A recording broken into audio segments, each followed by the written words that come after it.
اور جو ہر بات کو بھول جاتے ہیں وہ بھی ہوتے ہیں۔ بحیثیت نظام کے دو طریقے ہمارے سامنے ہیں۔ ایک اجتماعی شعور ہے جو آدمی میں بھی ہے، حیوانات میں بھی ہے، جمادات میں بھی ہے، نباتات میں بھی ہے۔ اب آپ کہیں جی پہاڑ میں تو شعور نہیں ہے جی، وہ تو پتھر ہے۔ اللہ تعالیٰ اس بات کی تصدیق فرماتے ہیں کہ پہاڑ میں شعور ہے۔ اِنَّا عَرَضْنَا الْأَمَانَةَ، ہم نے اپنی امانت پیش کی عَلَى السَّمَاوَاتِ، سماوات کے اوپر۔ تو اس مطلب سماوات کے اندر جتنی بھی مخلوقات ہیں سب میں شعور ہے۔ اگر شعور نہ ہو تو امانت کا پیش کرنا یا نہ پیش کرنا یہ تو بات بڑی عجیب سی ہو جائے گی۔ اللہ تعالیٰ اپنی امانت پیش کر رہے ہیں، تو جس پر بھی امانت وہ پیش کی جا رہی ہے اس کو ہم یہ نہیں کہہ سکتے اس کو شعور حاصل نہیں ہے۔ اِنَّا عَرَضْنَا الْأَمَانَةَ عَلَى السَّمَاوَاتِ وَالْأَرْضِ وَالْجِبَالِ، کہ ہم نے اور اپنی امانت پیش کی سماوات کو۔ سماوات سے مراد سماوات ایک، اگر آپ کہہ دیجیے سماوات ایک بساط ہے تو آسمان تو بھائی سات ہے، تو اگر ہم بساط ہی کہتے ہیں تو سات بساط ہوئی۔ ہر بساط پر مخلوق بھی ہے اور پتہ نہیں کیا کچھ ہے۔ اللہ تعالیٰ توفیق دیں تو وہ معلومات بھی حاصل ہو جاتی ہیں کہ آسمانوں میں کیا چیزیں ہیں۔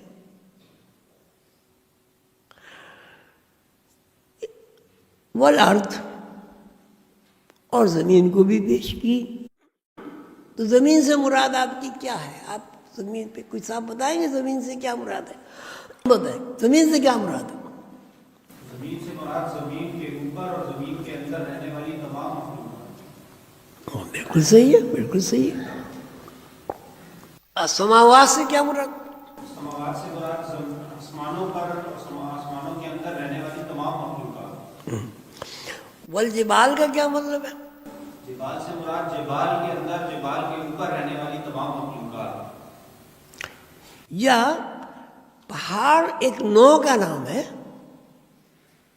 اب اس میں معدنیات بھی آ گئی، اس میں جناب کیا کہتے ہیں یہ سارے جواہرات بھی آ گئے، پتھر بھی آ گئے، سب اس سے ریلیٹڈ ہے جبال سے، یعنی وہ ایک مخلوق ہے۔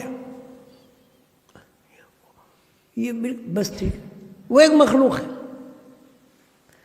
تو ہر جب اللہ تعالیٰ نے کہ میں نے اپنی امانت سماوات کو پیش کی، ارض کو پیش کی اور جبال کو پیش کی، کا مطلب یہ کہ یہ تینوں زون اور اس زون میں جو کچھ بھی ہے یعنی مخلوقات آباد ہیں وہ سب باشعور ہے۔ اب سماوات کا مطلب یہ ہوا کہ سماوات میں فرشتے بھی ہیں، فرشتوں کو کے اندر بھی شعور ہوگا۔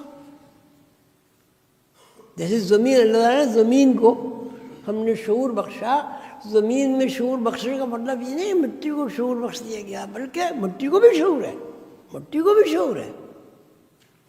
لیکن زمین کے اوپر جتنی بھی مخلوقات ہیں سب کو شعور ہے، آسمانوں میں جتنی بھی مخلوقات ہیں سب کو شعور ہے۔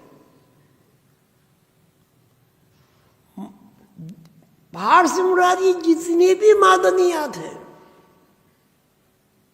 جو بھی کسی بھی صورت سے پہاڑ سے ریلیٹڈ ہے سب کو شعور ہے۔ اچھا، دوسری بات یہ ہے کہ کسی چیز کا انکار کرنا یا کسی چیز کا اقرار کرنا اسی وقت ممکن ہے جب آپ کے اندر قبول کرنے اور قبول نہ کرنے کی صلاحیت موجود ہو اور اختیار بھی موجود ہو.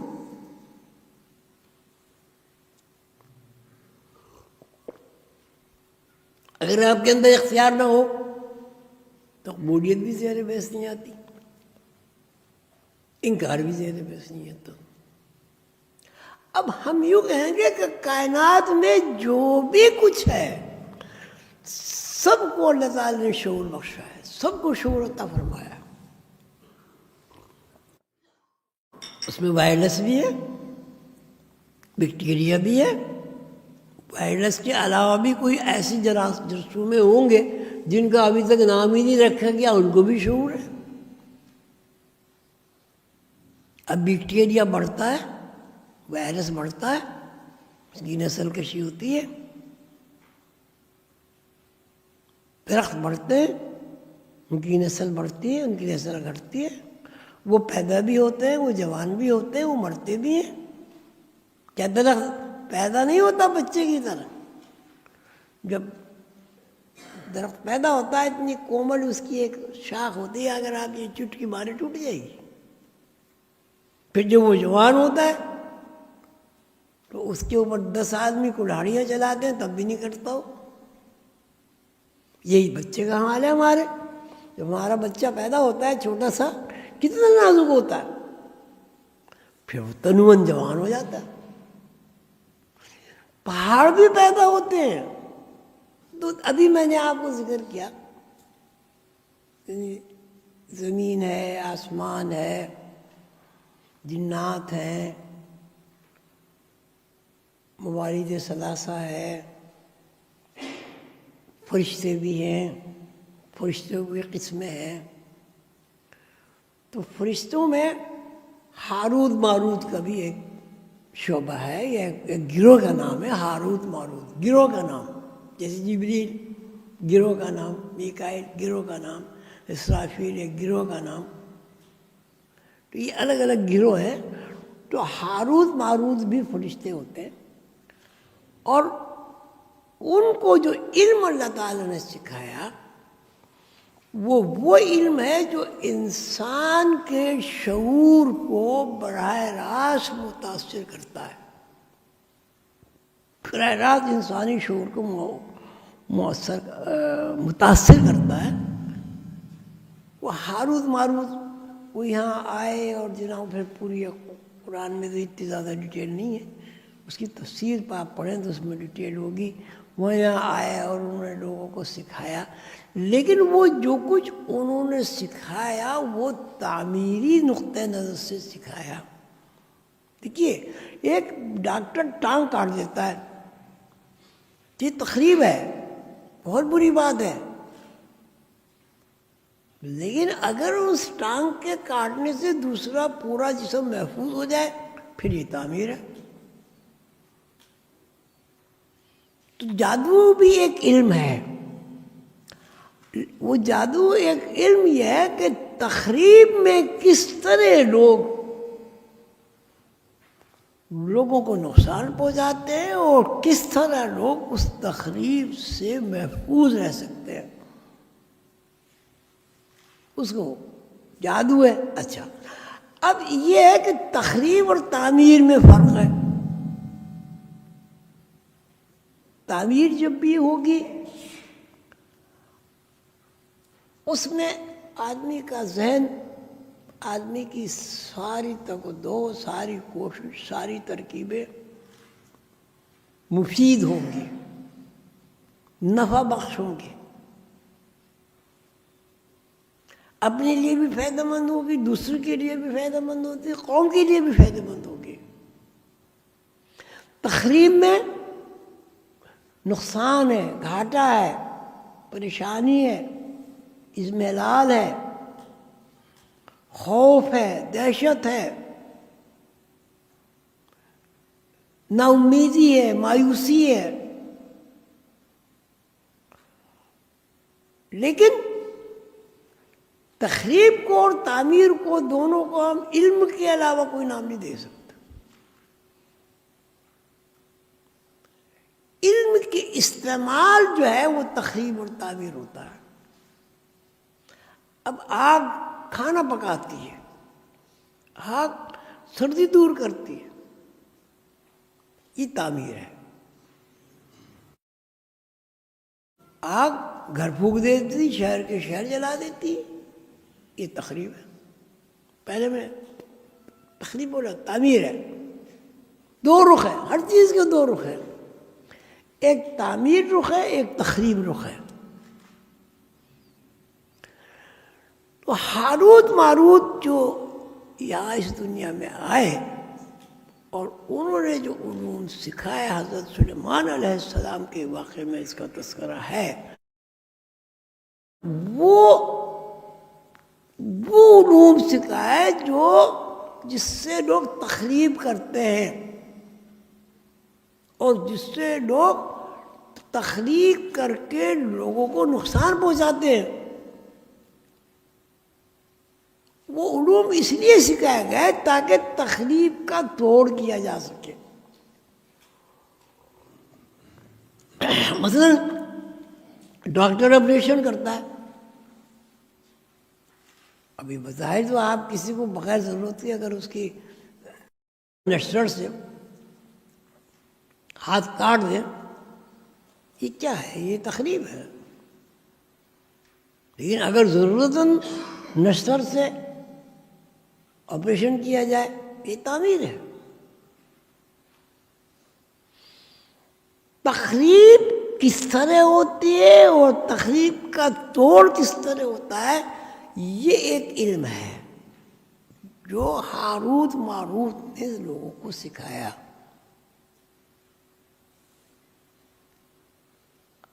بعد میں اس میں تعریف ہو گئی اور لوگوں نے اس کو کیا کہتے ہیں تخریب میں استعمال کرنا شروع کر دیا. کوئی بھی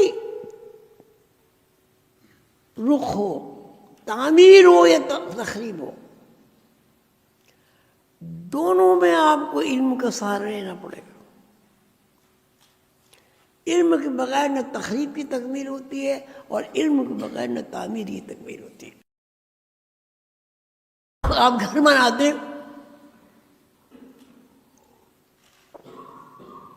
کیا اس میں تعمیر میں جو بھی کچھ آپ کریں گے وہ علم نہیں ہے؟ اس کو کیا کہیں گے؟ جو بلڈنگ بڑی مسجد بن کے کھڑی ہو گئی ہے، یہ کیا تعمیر ہے نا، علم ہے نا. تو اسی صورت سے کسی ایک عمارت کو گرایا کیسے جائے، یہ بھی ایک علم ہو گیا.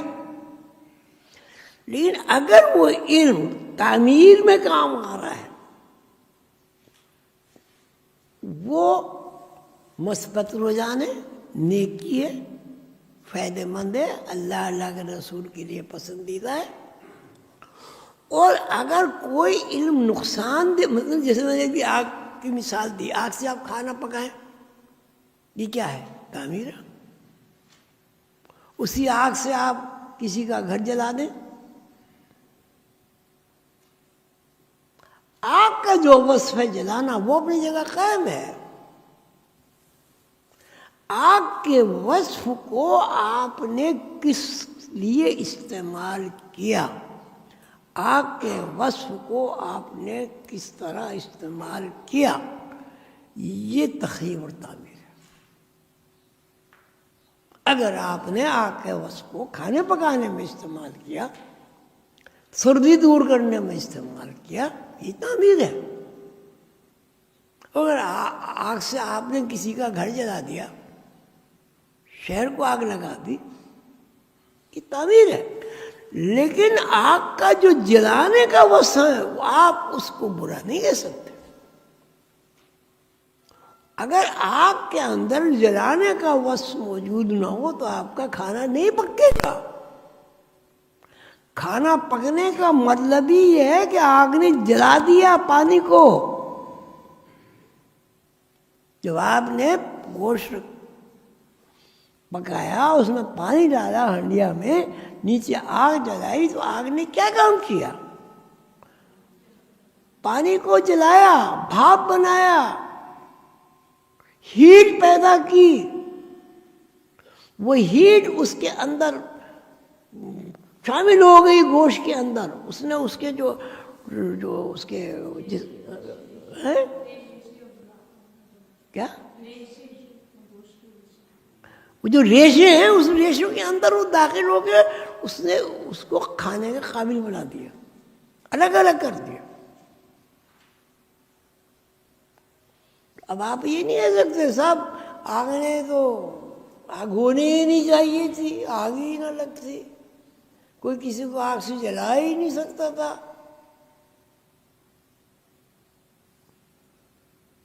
تو اگر آگ کے اندر جلانے کا وصف نہ ہوتا تو کھانا بھی نہ پکتا، کھانا کیسے پکتا؟ آگ کسی بھی چیز کی ہو، کوئلے کی ہو، لکڑی کی ہو، بجلی کی ہو، گیس کی ہو، کسی کی بھی ہو، آگ آگ ہے۔